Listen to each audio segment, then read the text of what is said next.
Chief Medical Officer Jenny Harries were very good, and she said there is a balance to be had. It is important for people who are able to go outside, but they still need to physically distance themselves. There's no physical distancing. None at all. The outdoors is no protection. Here's my wider point. In the Second World War, people liken this to a war, and it is in some ways and not in another. But in one way, we're all feeling the heat from this thing. Right? We're all feeling the pressure. We're all under attack. And we're going to lose loved ones, many people. And it's appalling in that sense. It is warlike in that sense. But in the Second World War, for 5 years, people in this country had to make huge sacrifices. 5 years. Mm-hmm. And their sacrifice involved millions of young people going to war and many of them not coming back. That is sacrifice. Being told to go inside your damn home for a few weeks or months. Yeah, but people don't get the seriousness of this illness. No, I know. They just don't understand. I know, and I'm going to come to that in a second. But being told to go home for a few weeks or months and sit at home watching telly with, if you're lucky enough, and I'm going to come to those who are not lucky enough for this in a minute, but if you're lucky enough to have family members with you, I mean, how bad is this? Seriously. How big a sacrifice do you think you're making for your country? You're not having to fight anybody. You're not having to risk your life being gunned down on trenches. You're being asked to just go home, sit there and do this, watch telly. What is wrong with people? And if you're enabling these people, if you're going out with them or you're encouraging your kids to go out, go on, off you go with your mates. You're part of the problem. And if you're one of the people that apparently was sneaking in to the elderly hours or into the health worker hours at supermarkets, depriving them of their one opportunity to get food yesterday. Apparently there were just regular people jumping in, trying to get involved. Then you're part of the problem too. And supermarkets, you're doing a great job feeding us all. How can you allow scenes like this to be happening? Let's go to the scene in Italy. In Italy, this is what they do in Italy. Right? When you go to a supermarket in Italy, you do this. This is called the bleeding obvious. This is called common sense. You line up 2 meters apart because that is the damn social distancing. And then they let people in small numbers to do a small amount of shopping, and then you file out and you stay away from people. You don't have these ridiculous issues. I saw one Tesco yesterday. The health workers who are absolutely on their knees. And these health workers had all been told to go at the same hour, so they all went, and there was nobody marshalling it, nobody controlling it. They just all surged in together. And they're health workers. If one person in that surge has it, they're all going to get it.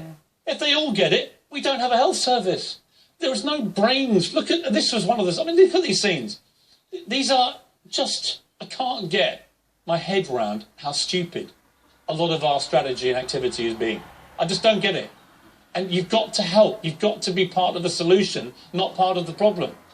And it's still heartbreaking for health workers who then finished a busy shift. We saw one of them in tears, didn't we? Because she said she'd come to the end of a 48-hour shift. She popped in and she talked about the shelves being stripped bare. She couldn't get any fruit, couldn't get any vegetables. Everything had gone. So I think we can take a look at it now. Take a look at her again. It was so sad to see. I'm a critical care nurse. I've just finished 48 hours of work. I just wanted to get some stuff in for the next 48 hours. There's no fruit, there's no vegetables. I just don't know how I'm supposed to stay healthy. And those people, when people are just stripping the shelves of basic foods, you just need to stop it. Because people like me, they're going to be looking after you when you're at your lowest. Just stop it. Please. How can you watch that and then think, I know what I'll do. I'll go out and I'll strip the shelves.